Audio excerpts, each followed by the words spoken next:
Dear learners, this session is about socio-cultural impacts of tourism. So till now we have discussed economic impacts of tourism, and we have realized that tourism, as I said before also, to every action there is an equal and opposite reaction.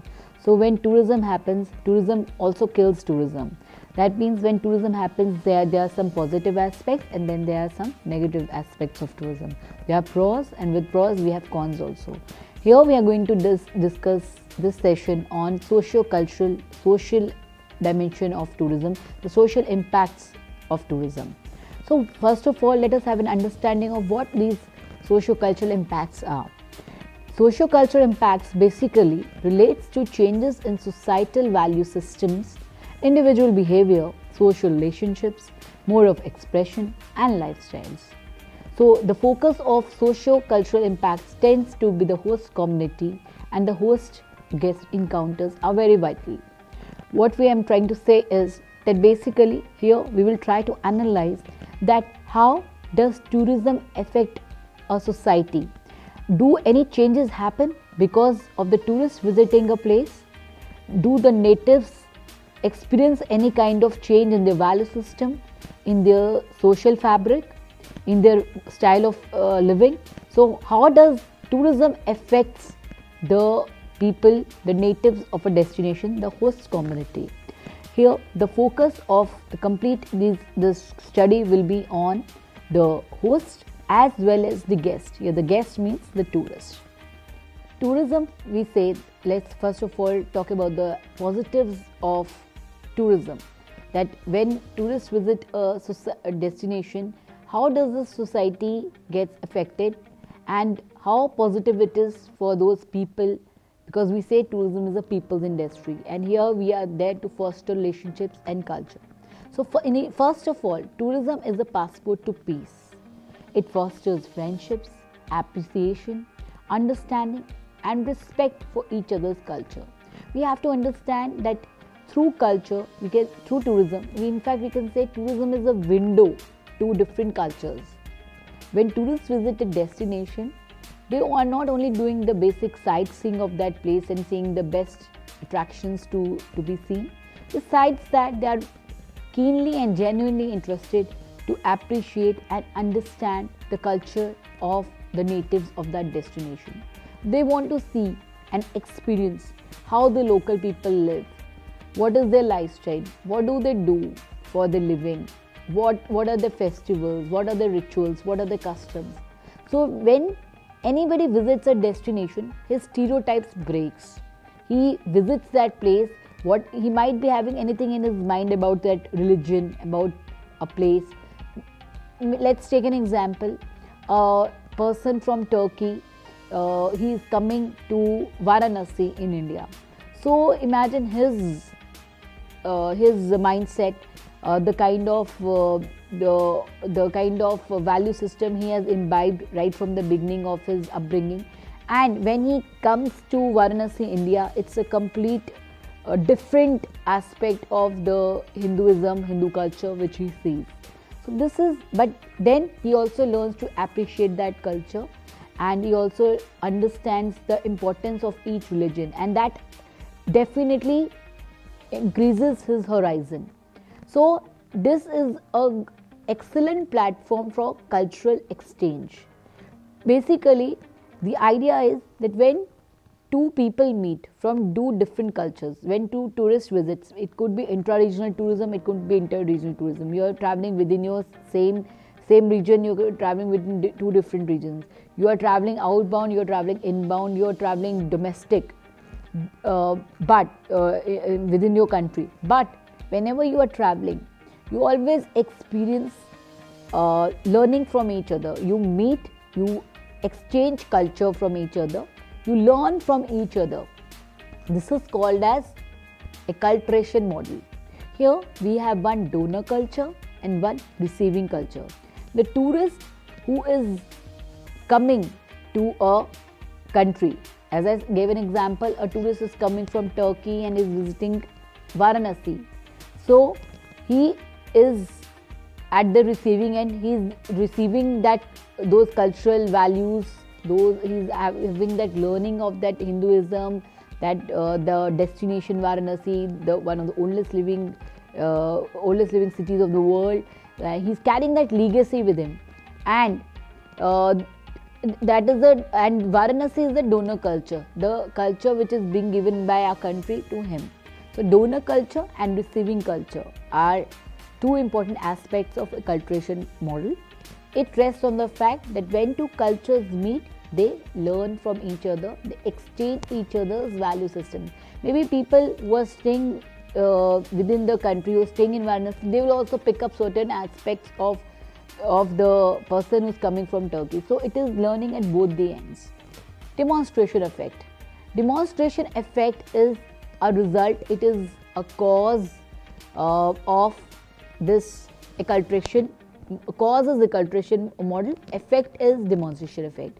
Means when two cultures meet, they learn from each other. When they learn from each other, sometimes they try to imitate each other also. So this can be both in the positive sense also, in the negative sense also. So positive sense, you pick up the right values. Negative sense, like this has happened in Goa. Like foreign tourists who are coming to Goa for a vacation, for them drinking in open is a very common part of their culture, but that is not a part of Indian societal values. So when they will go back, definitely when they stay for a long duration here and so many travelers, international visitors are coming, the natives will get affected. For them, then drinking in open may also become a part of the culture. Now this is a shift, paradigm shift from your own cultural values to the Western world cultural values. You are imbibing those. So you are basically demonstrating their value system, and that is the effect that happens. Now we have to understand, sometimes we just take it without understanding any cultural basis of it, and sometimes even we cannot even afford that lifestyle also. Example, when the tourist comes to the country, he has a different, especially when we talk of the Western world, they have a different lifestyle, they wear different clothes, they have a different style. Now an Indian, a person who is staying in a rural area, and he sees a foreign tourist coming in short dress, and he or she also wants to imitate that. That might not be acceptable in his or her culture. So this is the demonstration effect. It can be positive also, it can be negative also. So the learning has to be in such a way that it happens in a healthy way, and both learn from each other, and it's mutual benefit for both. Then commodification, language, photography, stage shows. When tourists visit a destination, they want to see everything. So in this process, many tourists, many locals, many natives or many hosts, what they do is they try to commodify their culture. They try to sell it as a commodity. Sometimes without understanding that their culture is being diluted. They try to suit it according to the requirement of the tourist. And that what happens as a result is their culture is disturbed and it is diluted in this process. So, in fact, now the new kind of travelers who are emerging is that they want to see the host in their actual, in their real, in their real form and in the most authentic way.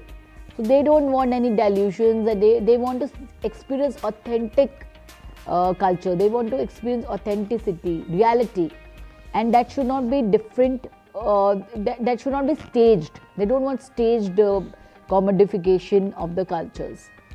However, one aspect which talks about that this kind of tourism, it helps in the preservation and conservation of culture, traditions and heritage, because definitely when the tourists are so much interested to see your culture, so where can they see the culture? Culture can be the form of their local cuisines, of their language, they speak, the food they eat, the kind of lifestyle they have, the kind of costumes they wear.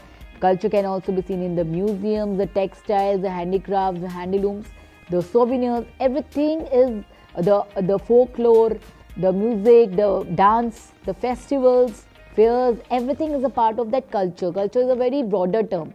So it encompasses all these dimensions.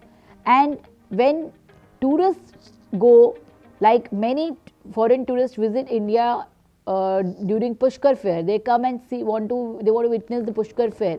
So they want to see, or in Gujarat, the Kutch festival, which happens in Kutch. So the tourists, even the foreigners, are very fascinated to see the real Indian culture, the Gujarati culture or the Rajasthani culture, and they want to experience those colorful vibes and understand see the various vibrant customs, traditions, to have an understanding of the culture of the country. So that gives a sense of pride within the people. So they want to revive it because the tourist is interested.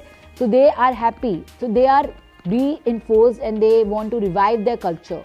Likewise, if we talk about the museums also, museums are also repositories of culture only, of the various ancestors of the old people who have, preserved their culture. Maybe it is in the form of the statues, maybe it is in the form of textiles preserved or the utensils preserved. But that is what is the culture that can be seen in the museums also, and not in the museums. When you visit their homes, when you talk to them and learn about their culture, so it engenders a sense of community pride, which is very important. So we have to understand that the revival and revitalization of indigenous culture and cultural practices is happening through tourism, because tourists is interested, so people are coming there.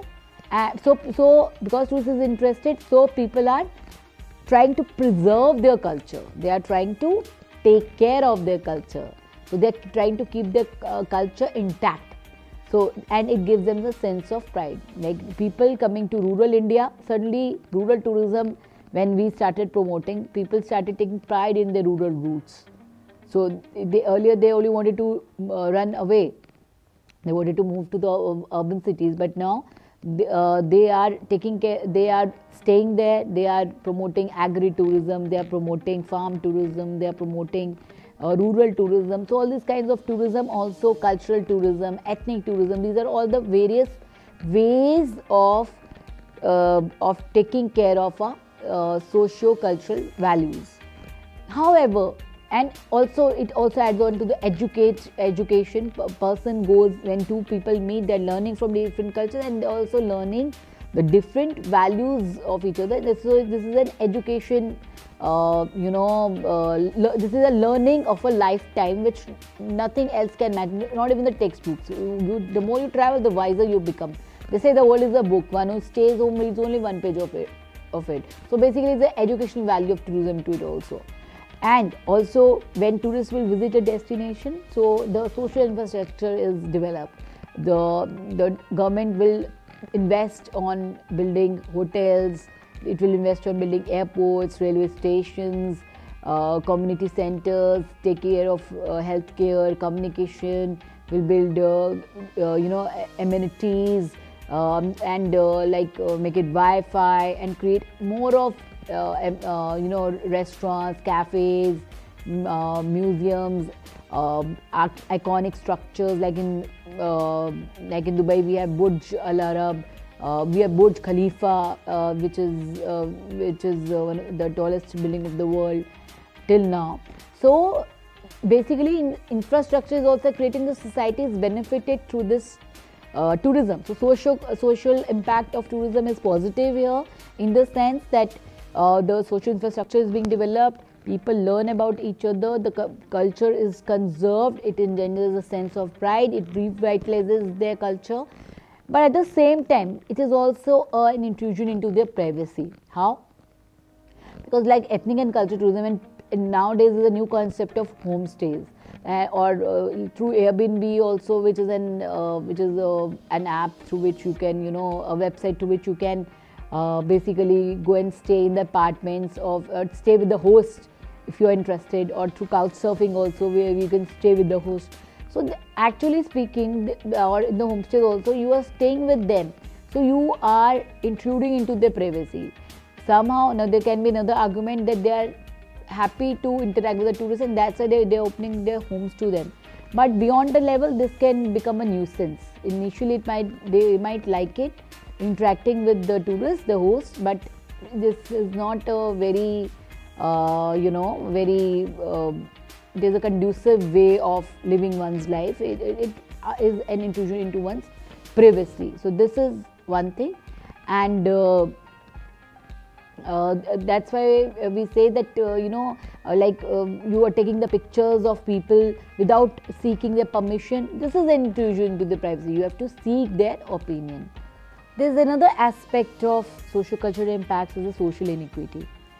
Many hosts feel this, that when the tourists come,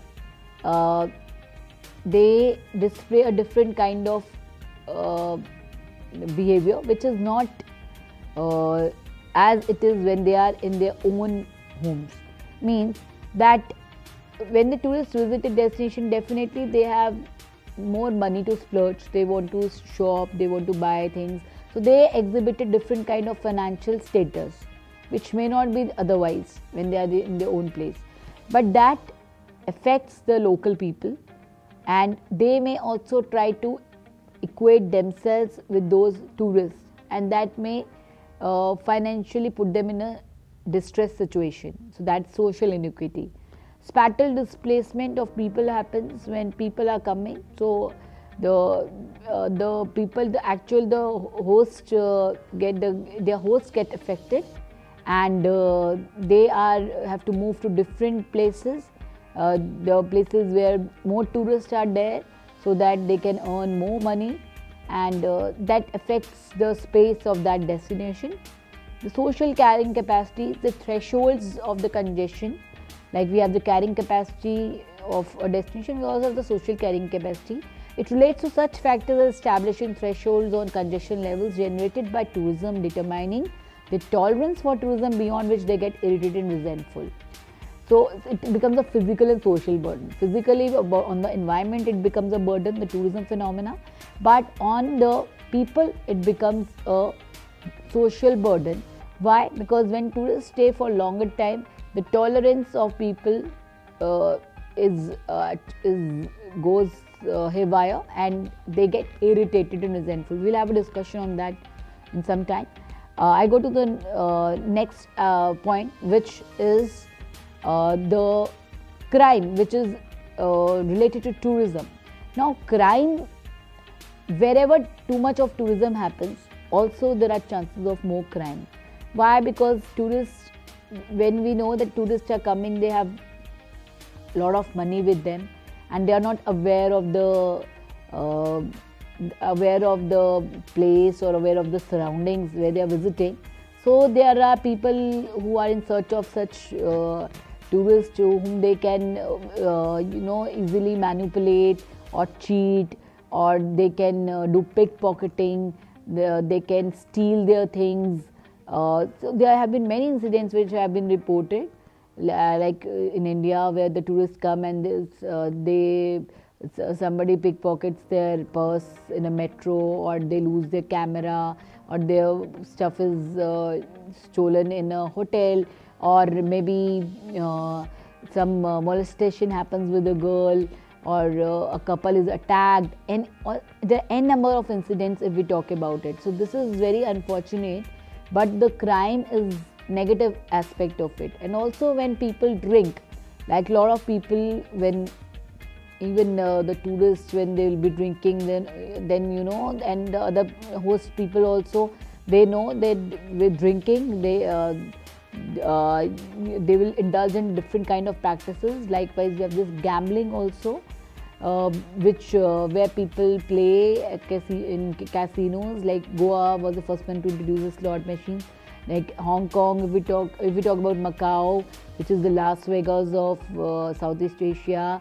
We have Genting Island in Malaysia, and obviously Las Vegas, which is the gambling capital of the world, where people come to play. So to play gambling, to do gambling. So these are all sometimes this has negative connotation also. So drug abuse. Many tourists visit destinations to consume drugs. So drug tourism is very much there. In Netherlands, Amsterdam and Maastricht are the places where it is legalized. However, In India, like people are coming to Varanasi, they are visiting Himachal. Foreigners in Rajasthan and Pushkar, there are cases. So they come here they take drugs. So the locals suffer as a result. They have their habit, and this spreads like a fire in a forest. And this is the negative aspect of underbelly of tourism, we can say. Prostitution, definitely. In fact, sex tourism is one aspect of it, besides the 3S, sun, sea and sand. So people visit destinations like we have Thailand, which is where there are massage parlors, people go there for indulging in these kind of activities where it is legalized. We have also in places like Goa, many cases have been reported. So this is again a negative aspect of it. In more than in thousands where there are prostitutes who are running, even the male prostitutes are also there, and the female prostitutes are also there in the beaches. But this is again a negative aspect of any society, and this is which is associated with tourism. The pedophilia, the child abuse, which is very, very unfortunate, but this happens. But ICPLAT, which is end child trafficking, so that end child prostitution and trafficking is by UNESCO, which says that we should take care of the children, and this is a serious crime where the people need to be punished. So pedophilia, when tourists visit a destination and they demand such things, they demand children also at times, which is so unfortunate. And this is happening in our society, and this is a very negative aspect of it, which needs to be dealt with. So the next part of this we'll go to is the Doxis Iridex model. So Doxis Iridex model, it talks about the various stages through which a person goes when he visits a destination, and through the stages which the hosts undergo when they visit another destination. So there are 4 stages of Doxis Iridex model. So Doxis Iridex model means irritation index, which was given in 1975 following a research in Barbados, Ontario and West Indies. This model supposes that impact of tourism on the host community may be translated into degree of irritation. As I was talking about that, there are negative aspects like trafficking and all these are happening because of tourism. Nepal, which was converted into garbage trail because of the visa rules were very relaxed. Same case with Goa and all. So the people going there, and now in China, in some parts in China, some parts of it in Thailand. So some parts of it. So this has been going on, which brings irritation to the host community who is staying there. So let us understand what does irritation index model means. There are 4 stages of this model. So I'll come to the first stage, which is euphoria stage. This is the initial phase of development of a destination. So what is euphoria? Euphoria is when you're very happy about a place, when the tourist visit a destination and you are happy with that phenomena that the tourists are visiting my city, my place, my destination, my country. So you are euphoric about it, that they are visiting my place, and you want more people to come. So next is that there are certain aspects associated with the euphoria stage. The next one is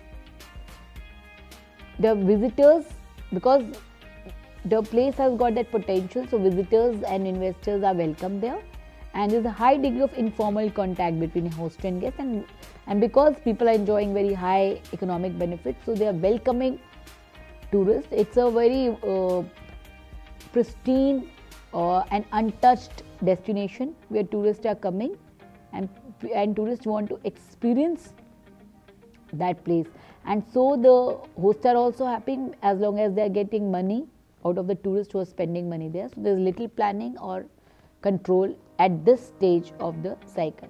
Now the next stage, which is apathy. Apathy is the second stage of Doxis Irritation Index model. The apathy stage says that once the tourists are there, then the host community starts taking them for granted.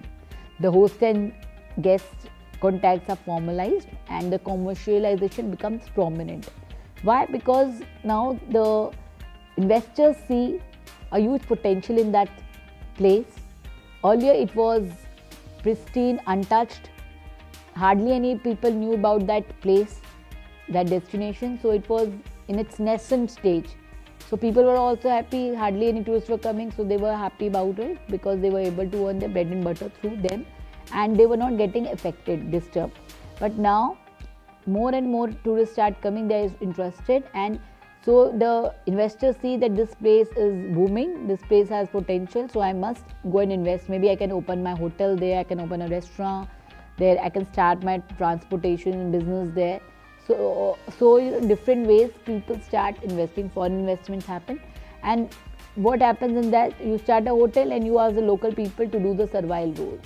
So the main lead is taken care by the people who are coming from outside, and the small roles, menial roles are given to the local people. So this is the second stage, apathy. So the next stage, the third stage, is annoyance stage. This is the third stage, which says it's a saturation point approached. It's enough is enough. They say that all what is happening negative is because of the tourist who is coming. Tourism is a dominant force. So in apathy, you were indifferent. The tourists are coming, okay, they're taken for granted. In annoyance, you start feeling the negatives, the negative aspects, like you see a foreigner who is drinking, for whom it is a part of his lifestyle, and you also start drinking. So this becomes evident in the society. I'm just giving one example. You also start doing gambling. So these are the residents start feeling that whatever is happening negative because of the tourists who are coming. So this is annoyance stage. And then is the antagonism stage, which is irritation is openly expressed, visitors seen as the cause of all problems, and the destinations are deteriorating. The tourists have a deteriorating reputation. Like people don't want these, the locals or the hosts, they don't want these tourists anymore, and they say that please go back. That they feel that this has happened with Shimla, that people, so many tourists coming as citizens have been putting up in summers, that hordes of tourists were coming in summer time, and this time 2019 it was openly told by the citizens that do not come to Shimla because we are suffering at your cost.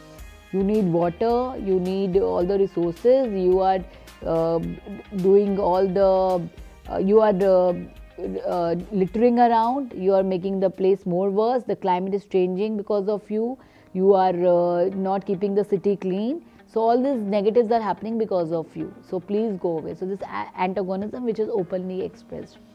So that's the final of this Doxy's Iridex model, where there are 4 stages of this model. So we have to understand that this is one of the important dimensions of the socio-cultural impacts. This is how we identify that why tourists are not happy, and we take appropriate steps.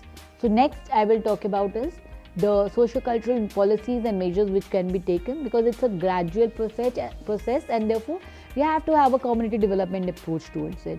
We need to involve the community and make them understand about the importance of tourists visiting a destination. We need to educate the host about the benefits of tourism through public awareness programs, and we need to educate the tourists also about how to adhere to the local customs and values.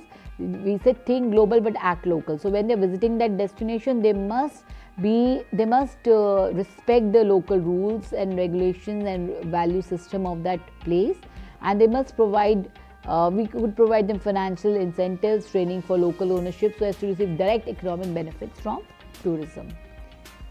So this is for all, and the summary, I would like to summarize it in these just 2 lines, that tourism has positives also, negatives also. When tourists visit a destination, they affect the society by and large. Sometimes it could be positive, sometimes it could be negative. But we have to ensure that tourism remains as a passport to peace, and tourists and hosts, the encounter between them is a pleasant experience, and the numbers do not the number of tourists does not outnumber the host of that place, due to which the residents start feeling negative about the whole tourism phenomena. So they need to be educated. In fact, both need to be educated. Thank you.